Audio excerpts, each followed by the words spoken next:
At Crown Country Park, which is an embryo syndicate in the Peterborough area. Now it's a really deep clay pit, this, quite an interesting lake, and I've actually been catching quite a few over the last few weeks. So the most important thing in the winter, as at any other time of the year, is location.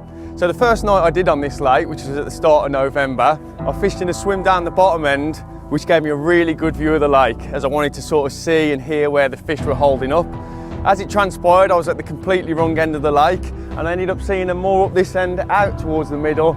So I made a move, came up here and fished long out to the middle to where I was seeing them show. I was hearing a lot in the nights as well. You know, that's a big edge at this time of year. Stay up as much as you can through the hours of darkness, because there's a lot more going on throughout the hours of darkness in the winter months. So the key at this time of the year, as it is at any time of the year, is location.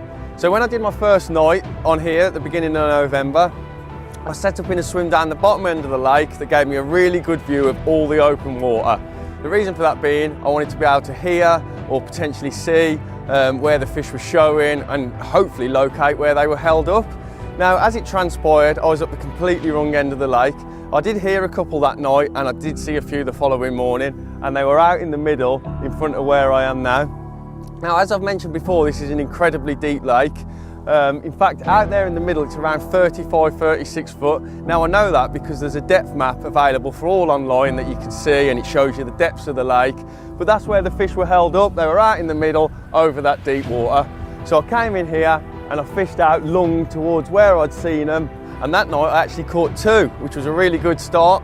So after doing that first night in here and catching those two, it became quite apparent there was a lot of fish out here.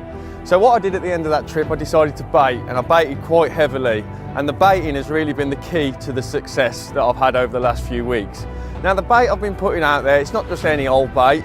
You know, the main factors with bait at this time of the year is they need to be highly digestible, low in saturated fats, and in this case, very visual. There's a lot of depth out there and I want the fish to be able to see it. It's got to be high in attraction.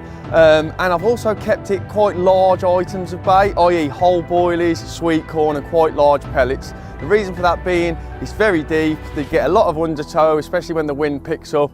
And I want to ensure that that bait is sinking where the spawn lands as such. I don't want too much of a spread. I've put a small amount of crumb in just to add to the attraction, but not a lot. As I say, most of the baits I've put out there are large items of bait. I've also been coating my baits in plenty of smart liquid, which adds loads of extra attraction. So the amount of bait that I use in the winter is important, as the last thing you want to do is overdo it. So to begin with, I went in with around about 20 spoms, which is still a fair amount of bait, but not too much. And as I say, that night I caught two, and it was apparent that there was a lot of carp out there. So I decided to bait the spot quite heavily. In fact, I baited it at the end of that trip with a full 17-litre bucket. Now that sounds like quite a lot of bait, but I was leaving for the lake for sort of 5-6 days, and as I've mentioned before, it was apparent that there was quite a lot of fish out there. So when I came back the following week, I dropped back in here, got the rods out on the baited zone, and again just put 20 spoms out there. Now, as it transpires, I actually caught the first carp that trip within a couple of hours getting the rods out. So it was obvious to me that they'd been out there, and most of that bait, if not all of that bait I'd put out the week before, plus the 20 spoms I'd just put out, they'd probably eaten it. So after that, I baited with about 5 or 6 spoms per fish, just to keep a bit of bait going out there and keep them feeding. Now, it's important to judge the amount of bait you're putting in by how the fish are reacting to it. As I said before, within a couple of hours of putting the bait in, I'd caught a fish, so it was apparent that they were out there and they were happy to eat it. Now, it's important to adjust the quantity of bait you're putting in depending on how your session's panning out. If I wasn't catching them, I wouldn't have put so much in. Now, at the end of that session, I repeated the process again. I baited with another bucket of bait in preparation for the following week's session. Now, the spot I've been fishing is 31 wraps, which is obviously quite a long way out there. So I want to make my life as easy as possible. So the line I've been using is the 15-pound tapered lung chuck. And even in the windy conditions like we've got today, I've had no issues whatsoever with reaching the required range. Now, the rig I've been using is a simple spinner rig with a 4.5-inch boom tied out a 50-pound XT snag leader. I've got a size 4 curve on the end, and it's fished on 3-footer lead core, helicopter style, with a 4-ounce lead on the end to get the required range. Now, as for hook baits, I'm using a small yellow pop-up, as it's bright, it's visual, and it complements the corn I'm putting out quite nicely.